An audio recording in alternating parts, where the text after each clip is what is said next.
Ini ada komentar, boikot boleh silahkan, tapi minimal ada solusi bagi puluhan ribu karyawan yang terancam kehilangan pekerjaan. Di Gaza, anak-anak itu tidur dengan perut kosong, minum air tercemar, sakit tak ada obat, tidur tanpa selimut, dan kamu dengan tak ada moralnya tanya solusi. Kalau saya balik tanya, adakah solusi untuk menghentikan pembantaian massal ini di negeri saudara kita di sana?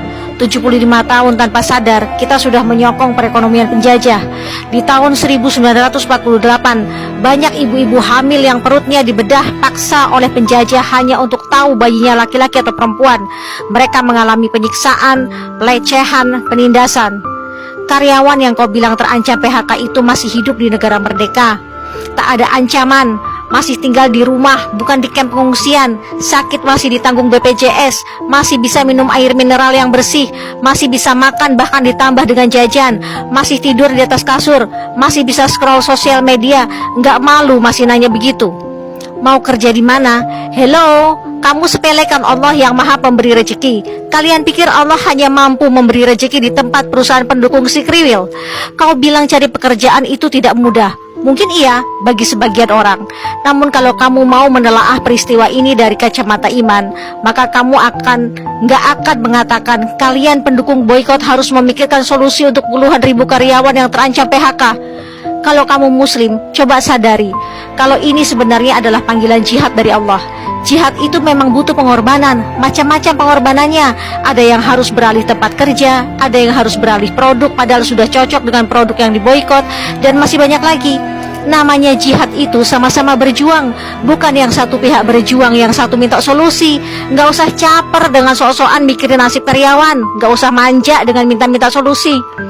Dalam Quran Surah Al-Hajj ayat 78, Allah Subhanahu wa Ta'ala berfirman, dan berjihadlah kamu pada jalan Allah dengan jihad yang sebenar-benarnya.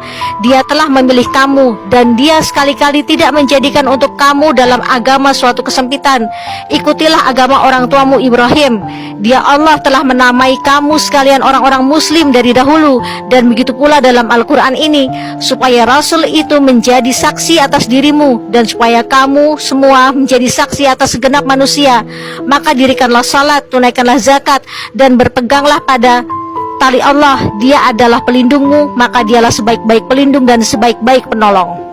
Kalau kamu muslim dan mengimani ayat ini, maka kamu tidak akan keluar-keluar minta solusi, karena kamu paham boikot produk itu bagian dari jihad kita di sini. Bahkan dalam surah Al-Hajj ayat 78, Allah berjanji sekali-kali tidak menjadikan untuk kamu dalam agama suatu kesempitan. Kamu tanya solusi, ini solusinya, janji Allah sendiri. Kalau kamu imani ini, maka sudah selesai persoalan yang kamu tanyakan.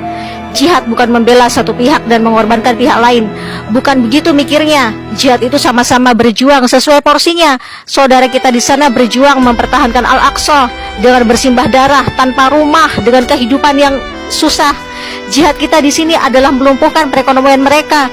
Perjuangan kita di sini belum ada apa-apanya dibanding perjuangan mereka di sana. Jangan lagi bilang bukan hanya ekonomi skriwil yang lumpuh, tapi ekonomi puluhan ribu karyawan juga akan lumpuh. Hey, kalaupun akhirnya terjadi PHK massal karena imbas pengalihan produk perusahaan pendukung skriwil, itu bukan akhir dari dunia kalian. Kami yang mengalihkan produksi kriwil tetap belanja, tapi dialihkan ke UMKM, produk dalam negeri, dan ke perusahaan yang mendukung saudara kita. Artinya permintaan pasar produk UMKM dan produk dalam negeri bisa jadi makin meningkat. Bahkan bisa jadi akan muncul brand-brand baru produksi anak negeri. Artinya mereka akan merekrut banyak karyawan. Artinya membuka peluang lapangan kerja baru untuk banyak orang. Jadi nggak usah takut, hati-hati kena penyakit wahan, takut miskin dan takut mati. Padahal saudara kita di sana rela mati demi mempertahankan martabat umat Islam seluruh dunia. Ayolah, nggak usah sepengecut itu.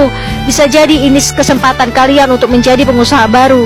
Kemarin saat Covid aja pada bisa bangkit kok. Rakyat Indonesia itu nggak semanja itu. Ayo gunakan otak dengan benar, kembangkan kreativitas, jangan terlalu malas terbuai di zona nyaman. Lagian kenapa sih ngotot banget mempertahankan perusahaan asing itu tetap eksis? Oh ya, disclaimer, jihad ini bukan paksaan, hanya untuk mereka yang masih merasa amal ibadahnya belum cukup. Kalau kamu merasa amal ibadahnya sudah cukup, abaikan saja seruan jihad ini. Tenang saja, masing-masing kita akan dimintai pertanggungjawabannya kelak atas apa yang terjadi di Baitul Maqdis dan apa yang sudah kita perjuangkan untuk menemani perjuangan mereka di sana.